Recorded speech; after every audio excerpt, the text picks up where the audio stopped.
एक बात बताएं, व्यर्थ की बकवास करने से अच्छा गूंगा बनना ठीक है। क्या बोले भाई, आपकी कोई सुने तो आप बोले भी। अब सास समझा रही है बहू को, अब बहू सुनती ही नहीं। जब बहू सुनती नहीं, बेटा सुनता नहीं, तो तुम क्यों मुंह खराब कर रही हो? गूंगा बन जाओ, चुप हो जाओ, बिल्कुल चुप। करने दो।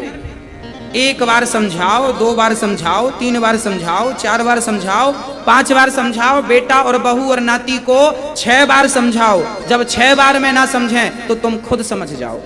अब इन्हें आप नहीं समझा सकते। रावण को मंदोदरी ने समझाया था, रावण को हनुमान जी ने समझाया था, रावण को अंगद जी ने समझाया था, रावण को विभीषण जी ने समझाया था, रावण को रावण के भाई क्या नाम था, सोता था, कुंभकर्ण ने समझाया था, रावण के पिता विश्रवा ने समझाया था, रावण की मां ने समझाया था, रावण के बहुत सारे अपने पुत्रों ने समझाया था, पर कहां समझा?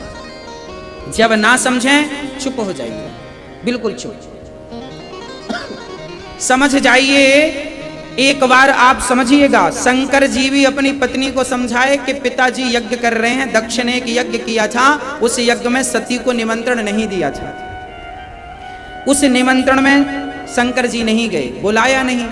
सती जी बोली मैं तो जाऊंगी, पिता का यज्ञ है। शंकर जी बोले मत जाओ, मत जाओ। समझाया शंकर जी ने, मत जाओ, नहीं मानी, गई, जल के समाप्त हो गए। मानते नहीं है। मां बाप समझाएं। शंकर जी ने पार्वती को समझाया, जब पार्वती नहीं मानी तो शंकर जी ने समझाना छोड़ दिया। फिर शंकर जी ने क्या किया? सती के लिए साड़ी लाई, सती के लिए पाउडर लाया, सती के लिए दर्पण लाया। बोले कंघी कर लो, पाउडर लगा लो, कपड़ा पहन लो, ऐसी मत जाओ। पिता के घर जा रही हो, लोग कहेंगे कि बताओ ऐसे बन के आई हो, अच्छे से जाओ। नंदी को भेजा, जाओ, अपना वाहन है तो वाहन से जाओ। शंकर जी ने पहले समझाया, जब नहीं मानी तो फिर व्यवस्था कर दी, साड़ी पहन लो, ये कर लो, वैसे जाओ। हमारा काम है आपको समझाना, ना समझना या समझना आपका काम है। सास ससुर, माता पिता, आप समझाइए, 6 बार समझाइए, 8 बार समझाइए, फिर भी कोई ना समझे तो चुप हो जाइए ना, क्या फर्क पड़ता है? जो होना है वो होके रहेगा, तुम्हारे चाहने ना चाहने से कुछ नहीं होगा। क्या गुरु वशिष्ठ जी नहीं जानते थे कि राम को वनवास होना है? क्या गुरु वशिष्ठ जी नहीं जानते थे? जानते थे। दशरथ जी ने कहा गुरु जी मुहूर्त बताओ, किस मुहूर्त पे राम को राजा बनाएं? तब गुरु वशिष्ठ जानते थे। इसलिए गुरु वशिष्ठ ने मुहूर्त नहीं बताया। जब दशरथ जी ने कहा कि राम को राजा कब बनाए, गुरु जी बताओ, तब श्री वशिष्ठ जी ने कहा सुदिन सुमंगल तबहि जब राम होहि युवराज। राम जब राजा बनेंगे तब का मुहूर्त अपने आप अच्छा हो जाएगा, इनके लिए मुहूर्त की जरूरत, ऐसा वशिष्ठ जी ने कहा। वशिष्ठ जी जानते थे कि मैंने कह दिया कि कल राजा बना दो तो मेरी बात खाली हो जाएगी, क्योंकि कल तो राम को वनवास जाना है। होनी को कोई नहीं टाल सकता, आप लाख समझा लो। इसलिए जब आपकी बात आपके बच्चे ना समझें तब समझ लेना कि इनके विनाश का समय नजदीक है। विनाश काले विपरीत बुद्धि। कई बार जब आपको बुखार आती है ना, मलेरिया बिगड़ता है, तो रोटियां कड़वी लगने लगती हैं, हाँ या ना? चावल का स्वाद बड़ा कड़वा लगता है। चावल कड़वा नहीं है, रोटियां कड़वी नहीं है, बीमारी के कारण मुंह खराब हो गया। उसी प्रकार जब माँ बाप की बातें बुरी लगने लगे, गुरुजनों की बातें बुरी लगने लगे, समझ लेना आपके अंदर भयंकर बीमारी ने जन्म ले लिया है और अब आपका सर्वनाश होने का समय नजदीक चल रहा है। हाँ, इसलिए कहते हैं बड़े बुजुर्गों की बात सुन लो और समझ लो।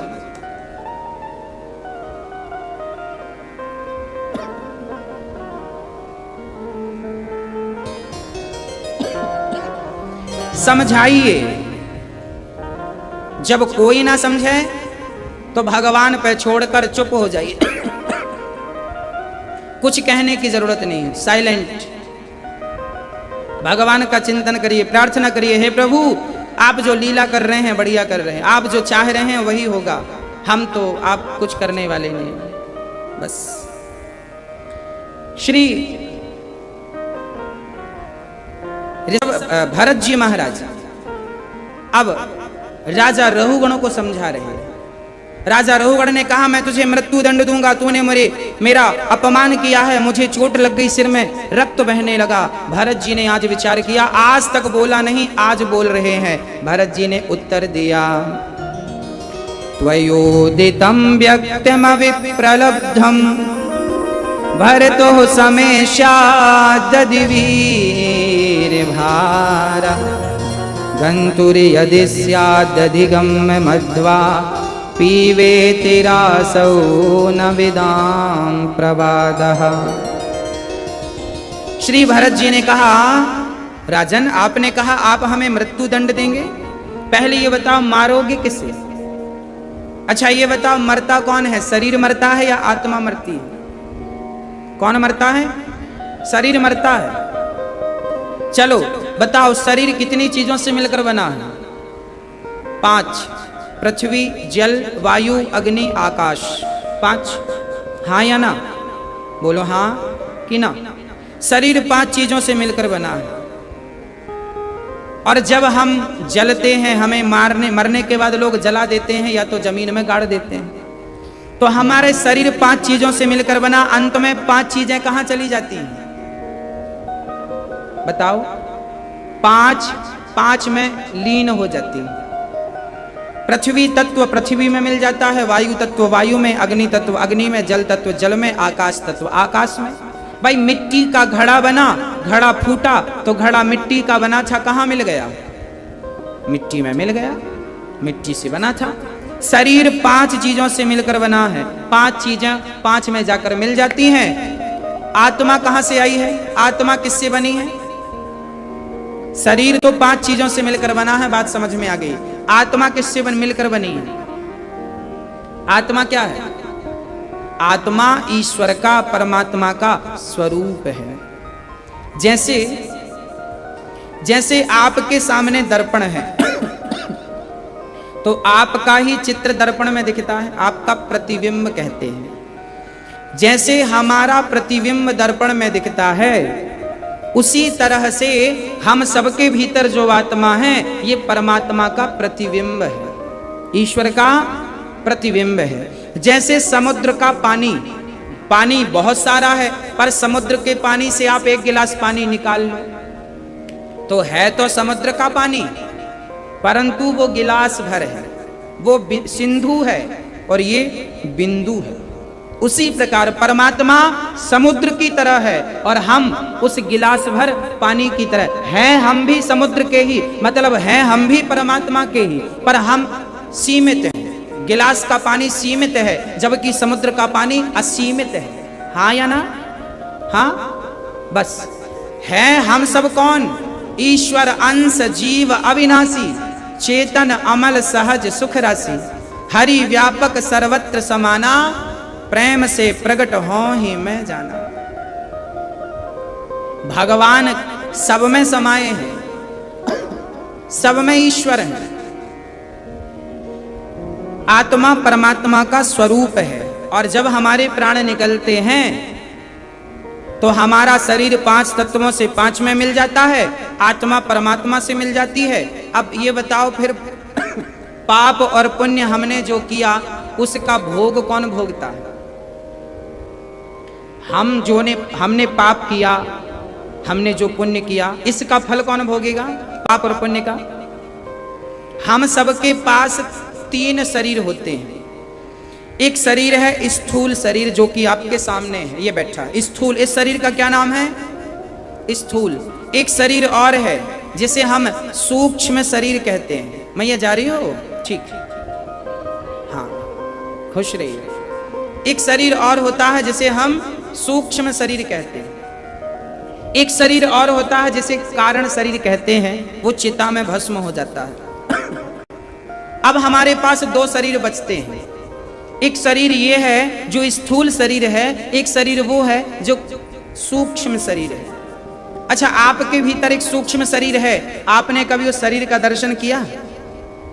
आपके भीतर एक शरीर और है, आप में से किसी ने उसे देखा? हाँ कि ना? नहीं, आज हम आपको दिखाएंगे। आप सबके भीतर एक सूक्ष्म शरीर भी होता है। जब हम सो जाते हैं तब हमें सपना आता है। आप तो बिस्तर में अपने घर में सोए थे, पर सपने में हरिद्वार चले गए, सपने में आप प्रयागराज चले गए, गंगा नहा रहे हो। अब ये बताओ कि आप तो घर पे सो रहे हो खिड़की और दरवाजा बंद करके, पर ये हरिद्वार में कौन घूम रहा है सपने में? आप याद भी करते हैं, आपको याद भी, सपने में कई बार आप हंसते हैं, रोते हैं, भागते हैं, चीखते हैं, चिल्लाते हैं, आपको दुख भी होता है, सुख भी, हाँ या ना? कई बार तो आप रोते हैं सपने में, कई बार आप भागते हैं सपने में, कई बार आपको याद भी रहता है कि आज सपने में मैं फलाने आदमी से मिला, हाँ या ना? अब ये बताओ, आप तो कमरे में सो रहे थे, फिर ये सपना कौन देख रहा था? हरिद्वार गंगा कौन नहा रहा था? बोलो, कौन शरीर था ये? इसी को कहते हैं सूक्ष्म शरीर। यही शरीर है जो कभी नहीं मरता। ये शरीर 5 चीजों से मिलकर बना है, ये 5 में मिल जाता है। स्वर्ग और नरक कौन जाता है? लोग कहते हैं ना महाराज जी स्वर्ग नरक किसने देखा?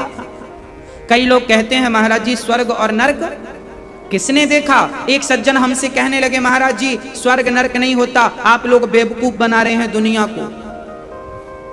हमने कहा वाह। हमने उनसे पूछा कभी अमेरिका गए हो? नहीं नहीं हम तो नहीं गए। हमने कहा कभी जापान गए हो? नहीं गए। कभी पेरिस गए हो? नहीं गए। कभी इंग्लैंड गए हो? नहीं गए। हमने कहा तुम नहीं गए तो तुमने देखा भी नहीं होगा। हाँ महाराज जी हमने अमेरिका नहीं देखा, पेरिस नहीं देखा, हमने जापान नहीं देखा। हमने कहा तुमने नहीं देखा तो क्या इससे ये सिद्ध होता है कि अमेरिका नहीं है?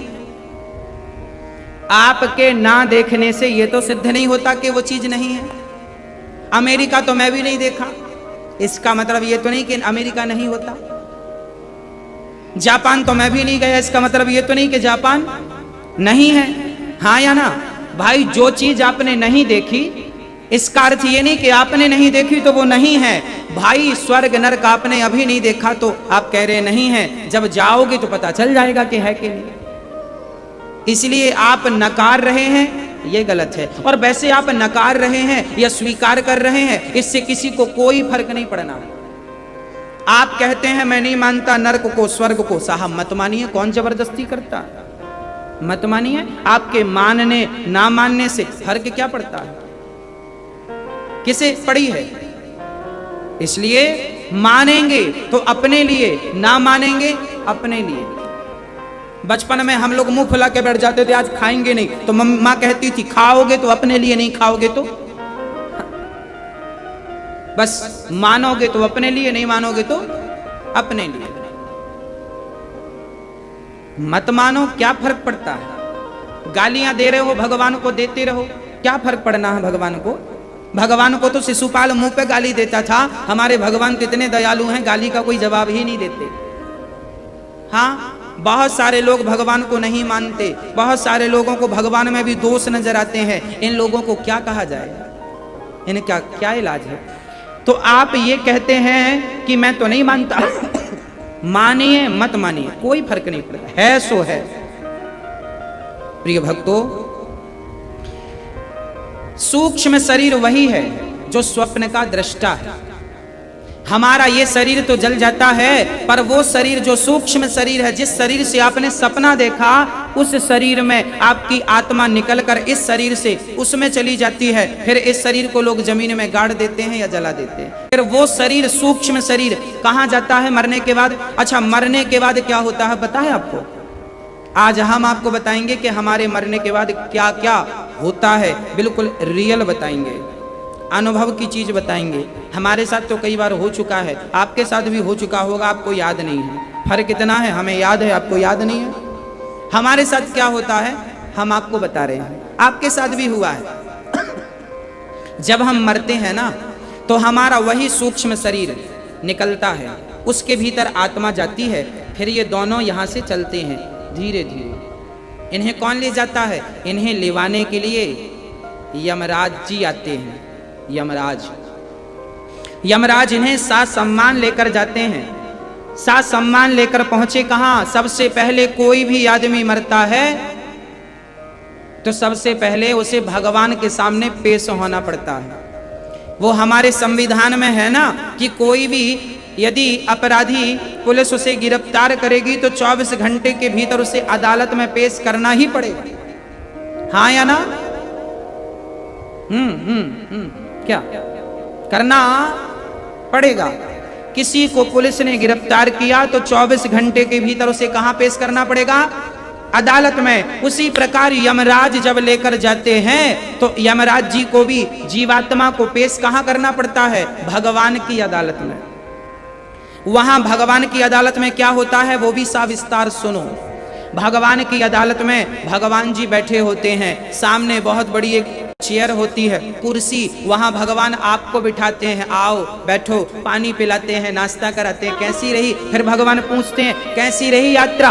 100 साल की, 50 साल की, 10 साल की, 20 साल, पूछते हैं आपको बिठाकर। आप कहते हैं अच्छी रही। भगवान बोले अब बिठाकर हिसाब के, तो भगवान बोले चलो अब हिसाब कर लें, क्या लाए हो, क्या लेकर आए हो?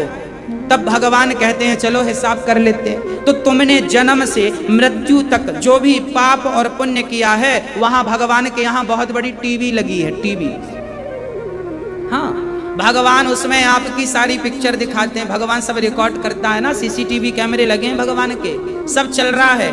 तुमने आधी रात को भी कोई पाप किया है तो सब भगवान की डायरी में वीडियो, हाँ लिखे तो मैं नहीं, पूरी वीडियो ओरिजिनल, पूरी जन्म से मृत्यु तक की पिक्चर चलती है। आप देखते हैं अच्छा ये मैं हूं, ऐसा पाप किया मैंने। आप गला दबाते हैं, झूठ बोलते हैं, कपट करते हैं, छल करते हैं, निंदा करते हैं, चुगली, भगवान सब देखते हैं। अच्छा देख तुझे भेजा था किस लिए, तू क्या कर रहा, देख फलाने के संग बुरा कर रहा, देख अपने माँ बाप के संग तूने कितना गलत किया, देख अपने भाई के संग तूने कितना गलत किया, कितना बड़ा कपट किया, तुझे किसी ने नहीं देखा पर मैंने देखा।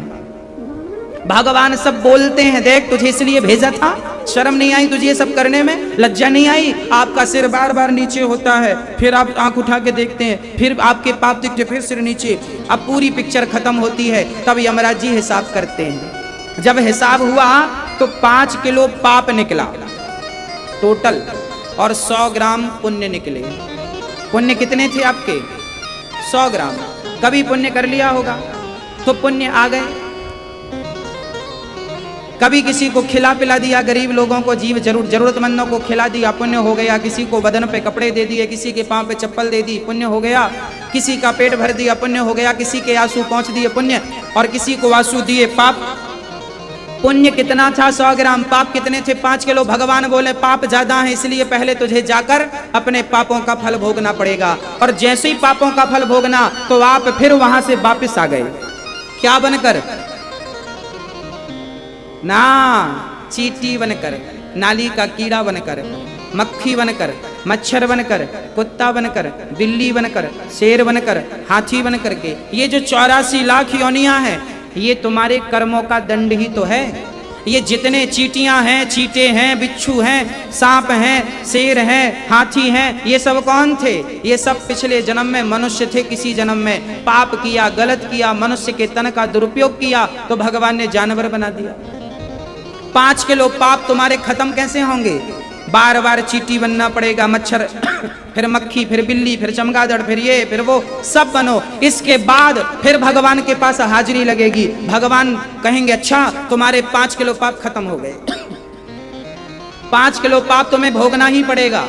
उसके बाद फिर बचेंगे 100 ग्राम पुण्य। फिर 100 ग्राम पुण्य के बदले भगवान कहेगा जाओ एक बार और तुम्हें मनुष्य बनाकर भेजता हूं, अब अच्छे कर्म करना बेटा, अब ना ले आना 5 किलो की गठरी। पर हम लोग भगवान से कहते हैं प्रभु अब 100 ग्राम पुण्य लेकर जा रहे हैं, अब इसका हम बढ़ाएंगे, इसको 5 किलो पुण्य करेंगे, पाप बिल्कुल नहीं करेंगे। बड़ा कष्ट मिला, नाली का कीड़ा बनना पड़ा, चमगादड़ बनना पड़ा, कितने जीव जंतु हमें बनना पड़ता है, हमें बड़ा कष्ट होता है। प्रभु हमें अब मनुष्य बनाकर एक मौका और दो। भगवान बोले जा 100 ग्राम पुण्य लेके आप सब आए हैं, जितने बैठे हैं सब 100 ग्राम पुण्य लेके आए। आप सब पुण्यशाली थे, इसलिए गोस्वामी जी लिख रहे हैं बड़े भाग्य मानुष तन पावा। तुम्हारे बड़े पुण्य थे कि जो तुम्हें भगवान ने मनुष्य का तन दिया है। इस तन को पाकर भी तुम पाप ही करोगे तो फिर 5 किलो इकट्ठे हो जाएंगे, फिर जन्म। फिर आद्य शंकराचार्य जी यही तो कहते हैं पुनरपि जननम पुनरपि मरणम पुनरपि जननी जठरे शयनम भज गोविंदम गोविंदम भज मूढ़ मते। ऐ मूढ़, मूढ़ मतलब हम, ए मूढ़मती, ए इंसान, ए मूर्ख इंसान, समझ जा तू इस संसार में किस लिए आया है और तू क्या कर रहा है, कब समझेगा। समझ में आई कोई बात मैया जी? ओ मेरी माँ, समझ में आ रही है बात? एक और बात समझा के इस बात को पूरी पक्की कर देता हूं। एक पिता ने अपने बेटे को 100 रुपए दिए। 100 रुपए देकर पिता ने बेटे को बाजार भेजा, बेटा जाओ वहां से बढ़िया ताजे ताजे फल लेकर आना। ताजे बेटा 100 रुपए लेके गया, बाजार पहुंचा तो वहां एक बंदर मंदारी बंदर को नचा रहा था। ये सज्जन 100 रुपए लेकर गए थे फल लेने, मंदारी बंदर को नचाया। ये इतने मस्त हो गए बंदर का नाच देखने में कि खड़े खड़े बहुत समय व्यतीत हो गया। आखिरी में बंदर ने कटोरा उठाया और सबसे मांगा तो ये बंदर के नाच से इतने प्रभावित हो गए कि इन्होंने 100 रुपए जेब से निकालकर बंदर के कटोरे में डाल दिए।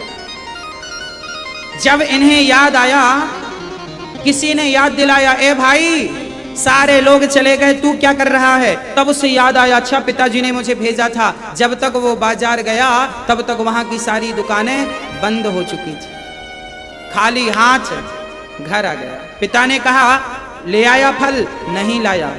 तो चल पैसे वापस कर।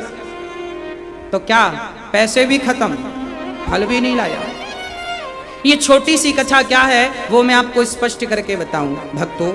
एक पिता ने अपने बेटे को 100 रुपए देकर बाजार भेजा। वो पिता कौन है? वो पिता है परम पिता परमात्मा। उस पिता ने हम सबको 100 रुपए देकर बाजार भेजा है। 100 रुपए मतलब 100 साल की उम्र। कितने साल की उम्र? 100 वर्ष की उम्र हमें देकर उसने बाजार भेजा है। संसार एक बाजार है, संसार एक। इस बाजार में अच्छे अच्छे कर्मों के फल लेने के लिए बाजार भेजा। अच्छे कर्म के क्या करो? फल।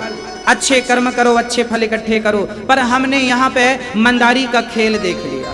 ये मंदारी का खेल क्या है? बंदर नाच रहा है, मंदारी नचा रहा। सच कहूं तो हम और आप ही बंदर हैं और हम सभी। कभी पत्नी नाचती है, पत्नी कई बार कहती है ना मैं तो सवेरे से शाम तक नाचती हूँ महाराज, मतलब नाचती हूँ बंदरिया बनकर।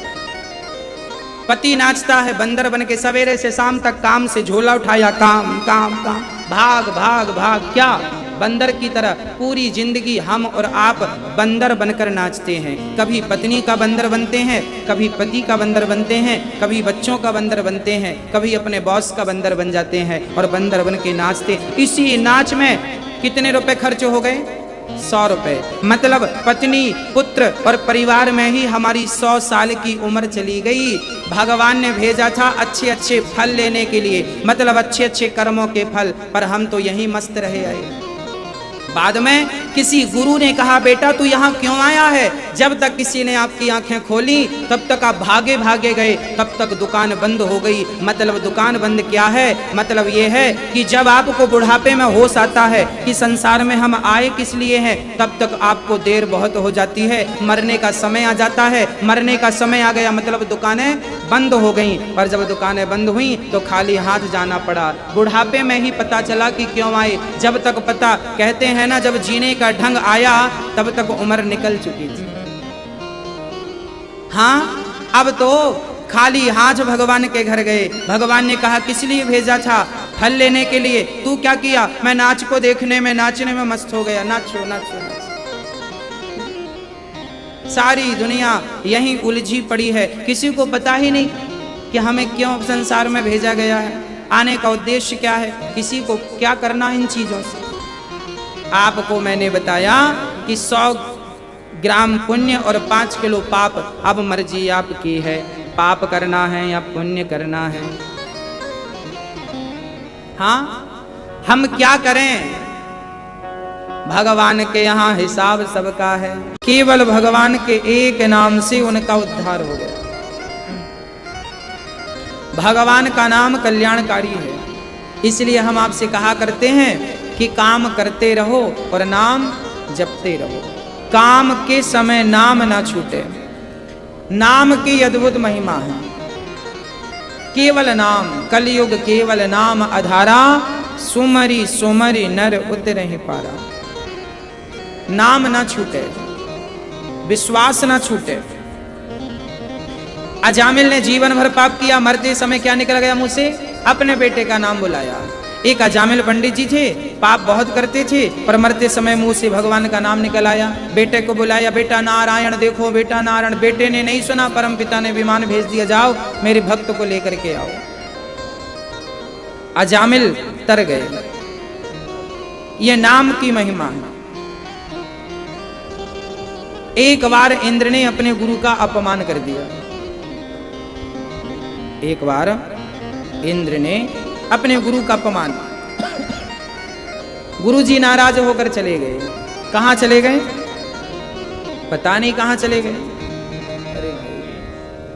पता नहीं कहां चले गए। इंद्र ने बहुत खोज की, पर गुरु जी नहीं मिले। तब इंद्र ने इमरजेंसी विश्वरूप को अपना गुरु बनाया। देखिए, जीवन में गुरु बहुत आवश्यक है। और मैं आपको आज गुरु की परिभाषा बताऊं।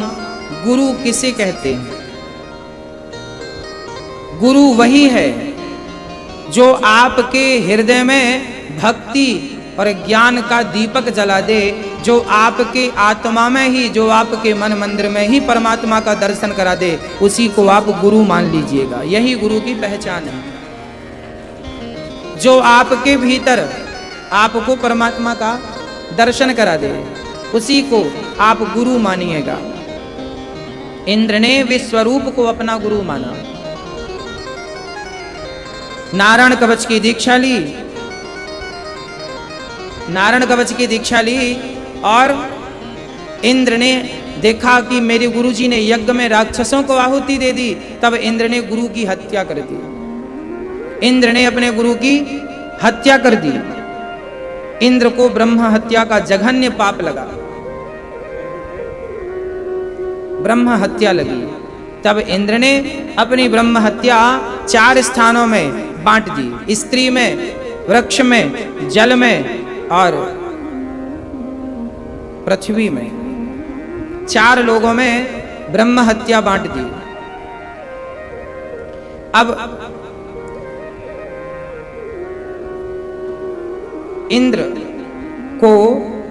इंद्र ने विश्वरूप को मार दिया। तब विश्वरूप के पिता त्वष्टा ने यज्ञ किया और यज्ञ से वृत्तासुर को प्रकट किया। इंद्र को मारने के लिए त्वष्टा ने वृत्तासुर को प्रकट किया। अब वृत्तासुर जी चले इंद्र को मारने। इंद्र को मारने पहुंचे। तब इंद्र ने अपने ऋषि दधीचि ऋषि के चरणों में जाकर कहा, मुझे हड्डियों का दान कीजिए। दधीचि ने हड्डियों का दान किया। वृत्तासुर को इंद्र ने उस वज्र से मार गिराया। पर वृत्तासुर ने भगवान की स्तुति की। क्या स्तुति की? अहम हरे तव पादैक मूला दासानुदासो भवितास्मि भूया मनः स्मरेता सुपतेर्गुणास्ते गृणीत वा कर्म करोतु कायः। इंद्र ने अपने गुरु की हत्या की और उसके बाद वृत्तासुर भगवान की स्तुति करते। वृत्तासुर, राजा परीक्षित ने कहा, गुरुजी वृत्तासुर तो राक्षस था, फिर भगवान की स्तुति क्यों किया? तब कहा कि इस जन्म का तो राक्षस है, पिछले जन्म का भगवान का परम भक्त है। परम भक्त। पिछले जन्म में ये चित्रकेतु एक राजा था।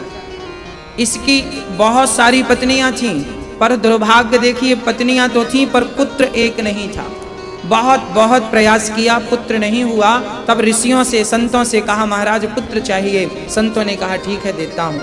एक फल दिया संतों ने, बोले पत्नी को खिलाओ। पत्नी को खिलाया, समय पर बच्चा हुआ। राजा बहुत प्रसन्न, चलो बेटा हुआ, बेटा खूब आना। पर वो बेटा जितना सुख देता उतना ही दुख देता, ये पहले ही संतों ने कह दिया था। एक रानी को एक रानी को बेटा हुआ, बाकी रानियां उनको बेटा नहीं।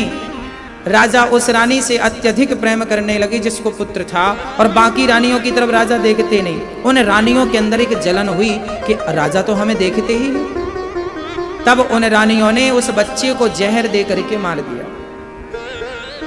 जहर देकर समाप्त कर दिया। कई बार लोग दूसरों का उत्कर्ष नहीं देख पाते। लोगों का काम क्या है? कुछ लोग यही हैं, ऐसे ही हैं कि आप तरक्की करें, आप बढ़ें तो लोग आप पर उंगलियां उठाएंगे। ये लोगों का स्वभाव बन जाता है। लोगों को दूसरों की उन्नति पचती नहीं है। आपका स्वभाव ऐसा नहीं होना चाहिए। जब कोई उन्नति करे तो हमें उसकी खुशी में खुश होना चाहिए, प्रसन्न होना चाहिए। उसके दुख में हमें दुखी होना चाहिए। ये हमारी इंसानियत है। पर उल्टा चलता है। हाँ प्रिय भक्तों, इंद्र आज राजा चित्रकेतु की बहुत सारी पत्नियां, बेटा भी हुआ पर बीच में मर गया। राजा को पता ही नहीं कि मेरी पत्नियों ने, बाकी पत्नियों ने जहर दे दिया। राजा रोए, रानी रोई, प्रजा रोई, बहुत सारा दुख हुआ। तभी नारद जी आ गए। नारद जी ने कहा राजन क्यों रो रहे हो? राजन ने कहा मेरा बेटा मर गया। नारद जी ने कहा बेटा तो मर गया, कोई बात नहीं, आना जाना तो प्रकृति का नियम है, जाना तो पड़ेगा, आए हो तो। ना ना ना, मेरा बेटा मुझे लौटाओ। संत ने कहा, नारद जी ने ठीक है, जिंदा कर दिया। मरा हुआ बेटा खड़ा हो गया। पिता बोले या तुझे अपने गले से लगाऊं? उस बच्चे ने कहा खबरदार, पहले ये बताओ आप कौन है, आपका परिचय क्या है? पिता ने कहा हमें नहीं पहचानता, हम तेरे पिता, भूल गया? उस बच्चे ने कहा कितनी बार आपका जन्म हुआ, कितनी बार मेरा जन्म हुआ, कितने जन्म का हिसाब किताब क्या क्या जानूं मैं, किस किस को याद रखूं? आपकी दुकान में हजारों ग्राहक आते हैं, आप किस किस को याद रखें? हाँ, बस हमारी कितने बार जन्म हो गया, आपका कितनी बार जन्म, कितनी बार मेरे ये माता पिता थे, कितनी बार कोई माता पिता थे। हर जन्म में माँ बाप बदल जाते हैं, हाँ या ना? पिछले जन्म में हमारे माँ बाप कोई और थे, इस जन्म में कोई और हैं, अगले जन्म में कोई और, फिर अगले जन्म में कोई और, फिर करोड़ों जन्म किस किस को याद रखें? उस बच्चे ने कहा मेरे किस जन्म के माँ बाप हो? पिताजी ने कहा मैं इसी जन्म का हूं। उस बच्चे ने कहा ना, पिछले जन्म में मेरा कोई हिसाब बाकी था, वो पूरा करने आया था, आपका बेटा बन के मेरा पूरा हो गया, मैं जा रहा हूं। बेटा क्या हिसाब था? तब उस बच्चे ने कहा पिताजी पिछले जन्म में मैं भिखारी था, आपके घर भीख मांगने आया तो आपने हमें गेहूं का आटा और साथ में सूखा गोबर, गाय के गोबर, ओपला, कंडे आपने दे दिए। हमने गंगा के तट पर उस कंडे पर आग लगाई, ध्यान नहीं दिया, कंडों पर ढेर सारी चींटियां थी, जल गई। हमने रोटियां बनाई तो 5 रोटियां बनी आपके आटे से, 5 रोटियां खाई तो इस जन्म में 5 वर्ष तक आपका बेटा बन करके आपकी रोटियों का हिसाब मैंने दे दिया। मैंने चींटियों को मारा जो कि आपके घर से मिली थी, आज वो सारी चींटियां आपकी पत्नी बनी है, और मैंने उन्हें मारा, उन्होंने मुझे मार दिया, हिसाब बराबर। वो तो भगवान को भोग लगाकर भोजन किया तो एक जन्म में सबका हिसाब चुक गया, नहीं तो ना जाने कितने जन्म लेके कितने बार हिसाब चुकाने पड़ते। सच्चाई क्या है? सच्चाई यही है, आप जैसे कहती हो ये मेरा बेटा है, ये मेरी बेटी है, ये मेरा, कोई किसी का नहीं, सब अपना अपना हिसाब किताब पूरा कर रहे हैं। जिस दिन जिसका पूरा हो जाएगा छुट्टी। हाँ, दादाजी का हिसाब पूरा हुआ, दादाजी चले गए। जब ट्रेन चलती है, बस चलती है तो जहां रुकती है ना, वहां कुछ यात्री उतरते हैं तो वहां से कुछ चढ़ते हैं। ये जीवन का सिद्धांत है, जीवन एक यात्रा है। दादाजी का स्टेशन आ गया, दादाजी उतर गए, चले गए, तब तक नाती का जन्म हुआ, एक चढ़ गया, एक उतर गया। ये जिंदगी का सिद्धांत है, ये जिंदगी की यात्रा है। इस यात्रा में हम सब यात्री हैं और हमें एक दिन यात्रा पूरी करनी पड़ेगी। अब किसकी यात्रा कब पूरी हो जाए, सच्ची यह है हम सब यात्रीगण हैं। कृपया यात्रीगण ध्यान दें, हम सब कौन हैं? हम सब कौन हैं? यात्री। और कभी ना कभी यात्रा तो हमें पूरी करनी पड़ेगी। और जब यात्रा पूरी होगी ना तो सब कुछ छोड़ कर जाना पड़ेगा। इसलिए यात्रीगण कृपया ध्यान दें, ज्यादा मोह ममता में ना उलझें। हम कौन हैं? हम परदेसी हैं। और यहाँ आपने एक गीत सुना होगा, रफी जी ने गाया है, परदेसियों से ना अखियां मिलाना। हम सब कौन हैं? आप भी परदेसी। परदेसियों से ना अखियां मिलाना, परदेसियों को है एक दिन जाना, परदेसियों से ना अखियां मिला। हम सब परदेसी, हम तो चले परदेस, हम परदेसी हो गए, छूटा अपना देश, हम परदेसी हो गए। सब परदेसी हैं, आज ना सही सब अपने देश को चले जाएंगे। ये गलियां पथ पनघट ये पंछी बरसों पुराना, बरसों पुराना। कल तक थे सब अपने, अब लगता है बेगाना, बदला जग ने बदला जग ने भेष, हम परदेसी हो गए, छूटा अपना देश, हम परदेसी हो गए। एक दिन हम सबको ये देश छोड़कर जाना पड़ेगा। ये गलियां भी छूट जाएं, ये गलियां पथ पनघट ये पंछी बरसों पुराना, बरसों बस बीत गया। हाँ, चिट्ठी न कोई संदेश। अभी तो हम लोग यहाँ आते हैं तो फोन लगाते हैं, हाँ बेटा पहुंच गए, बढ़िया है, चिंता ना करियो। एक दिन ऐसी जगह जाओगे ना कोई फोन ना कोई चिट्ठी, चिट्ठी न कोई संदेश, जाने वो कौन सा देश जहाँ तुम चले गए। एक दिन हमें ऐसे देश में जाना है, एक दिन हमें ऐसी जगह जाना है जहाँ से वापसी की कोई उम्मीद, सब अपने रह जाएंगे। चिट्ठी न कोई संदेश, जाने वो कौन सा देश जहाँ तुम चले।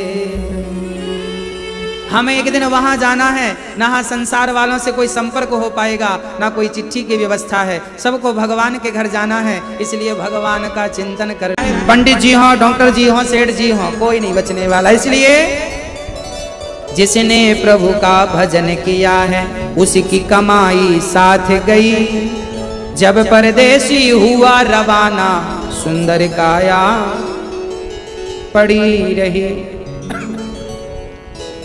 अजामिल, अब जो वृद्धासुर थे उनका बेटे ने कहा कि मेरी ये हालत थी, किस जन्म में आपका बेटा बना, इस जन्म में आपका बेटा बना। हिसाब किताब पूरा वृद्धासुर को ज्ञान हुआ। वही चित्रकेतु इस जन्म में राक्षस बने और फिर उनकी सदगति हुई, माता पार्वती के श्राप के कारण राक्षस बने।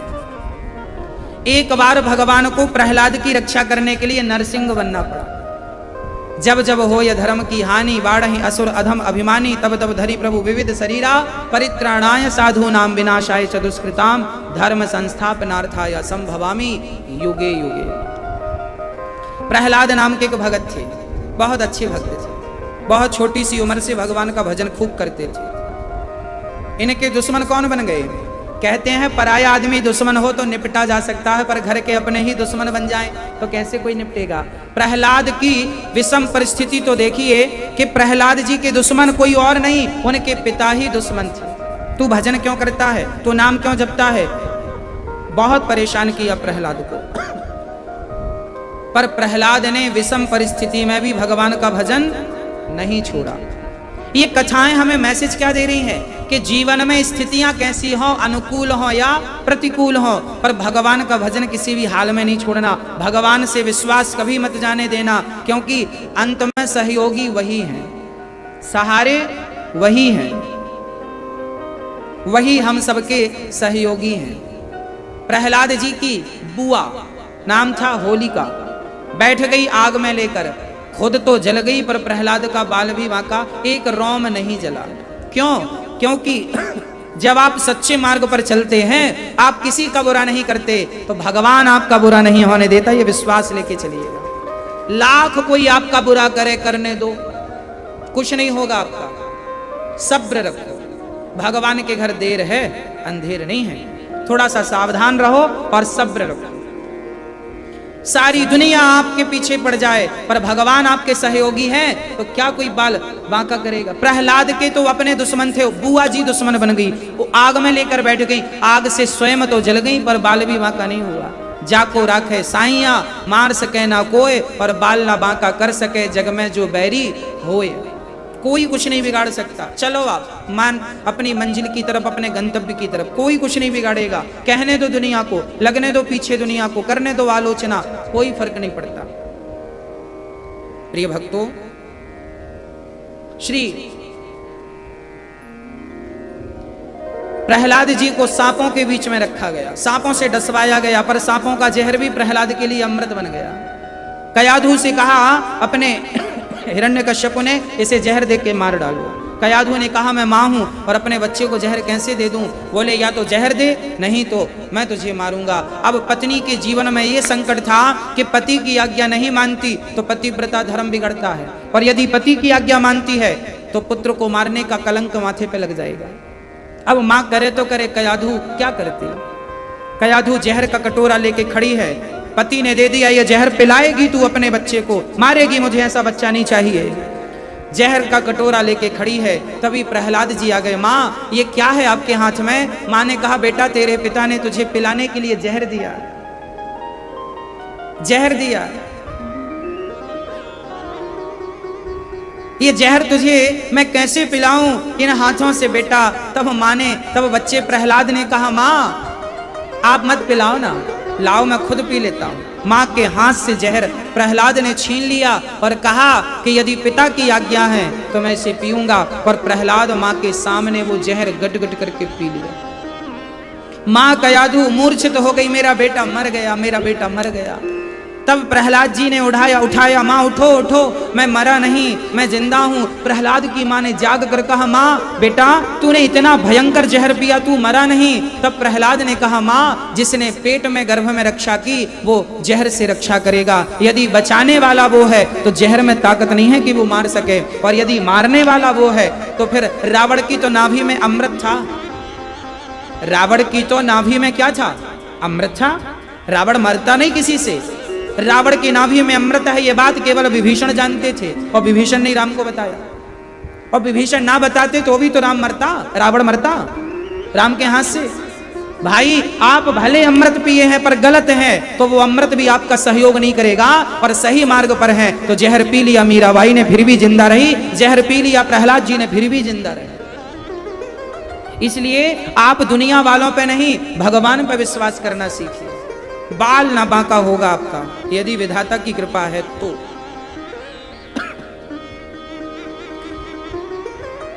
और जीवन में जब कुछ आपका बिगड़ने लग जाए तो समझ लेना कि किसी के कारण नहीं बिगड़ रहा है, बस कोई गलती हुई है, अब भगवान रूठ गए हैं आपसे। भगवान की मर्जी मानिएगा, आरोप प्रत्यारोप करने से कोई फायदा नहीं। तुम्हारे कारण ये हो गया, तुम्हारे, मैं इस बात पर बिलीव नहीं करता कि किसी के कारण कुछ हुआ ना।